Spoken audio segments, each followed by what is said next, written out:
Hey, welcome back to 2DG. We got another beer review. Yes, we do. What do we have this time? Here we have a Sunlight Cream Ale from Sun King Brewery out of Indianapolis. Indiana.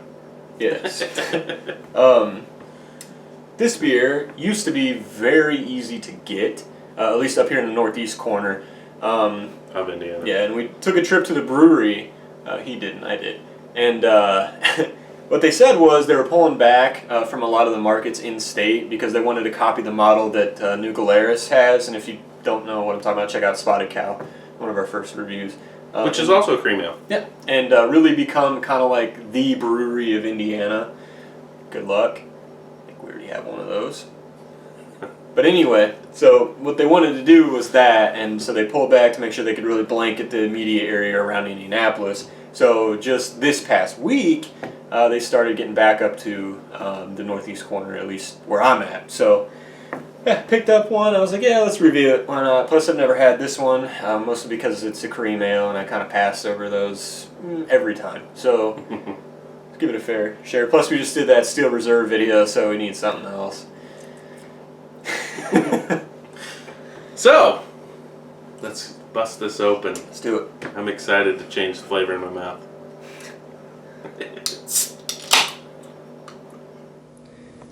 So they call this beer their most approachable, basically meaning that trying to convert people that don't like craft beer, so your macro big three or your malt liquor like we just did, drinkers could maybe start to take baby steps in appreciating their products.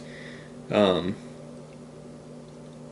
so a nice lighter, crisper version. Craft beer for the people that don't think that they like it. It's crystal clear. Yes. Alright, so... Alright, admittedly, he poured this one right down the middle. Down the middle. My mistake. It does kind of look like the Steel Reserve. Very crystal clear. Actually, you're right. Crystal clear. The color's similar. Yeah, his head is actually probably a more accurate representation of what it's supposed to be. Nice pillowy white, maybe a little off-white, nice tight bubbles. Yeah, his is good. Mine, a little bit of a foaminess to it, but barely. So let's get into this. All right.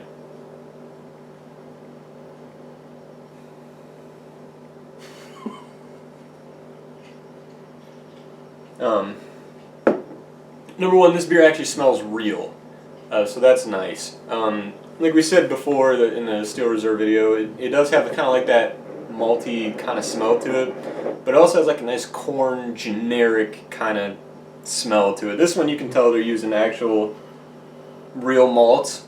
There's not a lot of fruit yeast esters. I would disagree. Of course you would. Yeah, I'm not getting a lot. But yeah, nice malt smell coming out of there, and it's not like a sweet malt. It's more like a kind of like raw. Yeah, it's a grainy. Yeah, they're saying they're using regular. I'm assuming 2-row. They're using wheat and I think oats in this as well. So they're saying it's an East Coast style cream ale, whatever the hell that means. I don't know. But let's get a taste. Okay.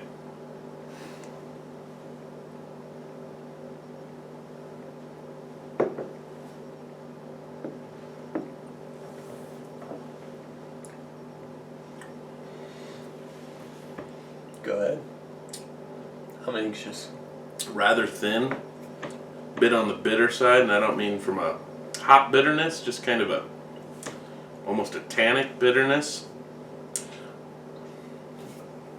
Slight crackery note on the follow through. That's all. What do you got?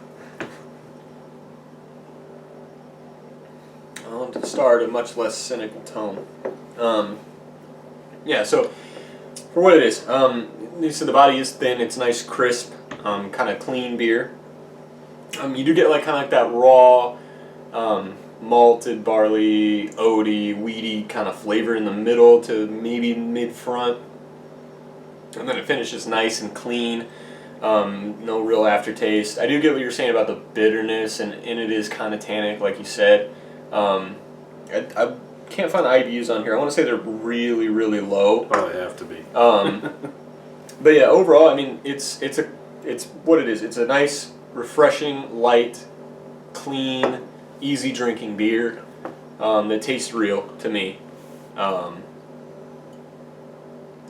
as you can see, doesn't necessarily agree with me. So, No, I think if you were a standard Bud Light, Coors Light drinker, and you wanted to stick your toe in the waters of a craft beer, this would be a super easy transition for you. But I don't think you're getting the impact of the craft world, not even seeing the ripple in the pond. I disagree. That's fine. Craft world isn't necessarily about styles. It's about Flavor? how it is made. Flavor. I'm going to go flavor. Anyway, so it is classified as a cream ale. I believe this is only the second one that we've done, maybe the third. Yeah. I want to say it's the second, behind the Spotted Cow from New Glarus. Go check it out. So yeah, it cream ale style 46, and then overall, Ray Beer gives it a 30 cream ale. For the style, I'm going to go 7. Unfortunately, I don't recall exactly what I gave Spotted Cow, but This thing was up there. it's not. Yes, this should be below the Spotted Cow for my rating. But yeah, I'm going to go a 7, and that's a.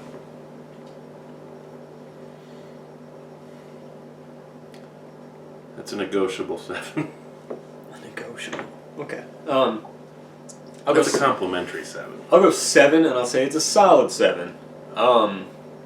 It's good for what it is. It doesn't really offer anything that's going to blow you out of the water. So if you're a seasoned beer drinker, and you prefer like IPAs or stouts or something with a lot of robust kind of punch you in the mouth flavor, you're not probably going to enjoy this as much as, like you said, somebody that's just coming over trying to get into the scene, so to speak, and convert.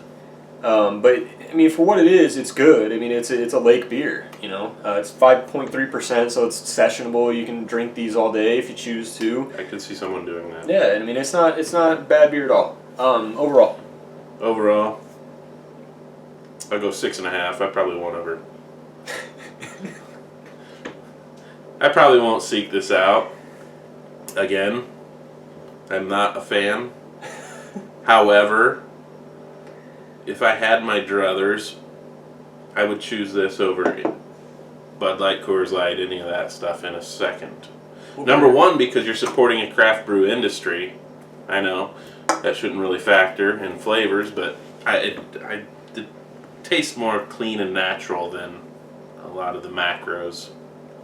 So I'll go with that. I'm actually going to agree in the ranking. I'll give it a 6.5. I would drink this again. Obviously, I got 3 more. I gotta. But if you're, like I said, there's a lot of sessionable beers now. It's kind of becoming the thing to do, is make a good tasting, low alcohol beer so you can drink it all day as opposed to drinking a couple and getting to where you want to be.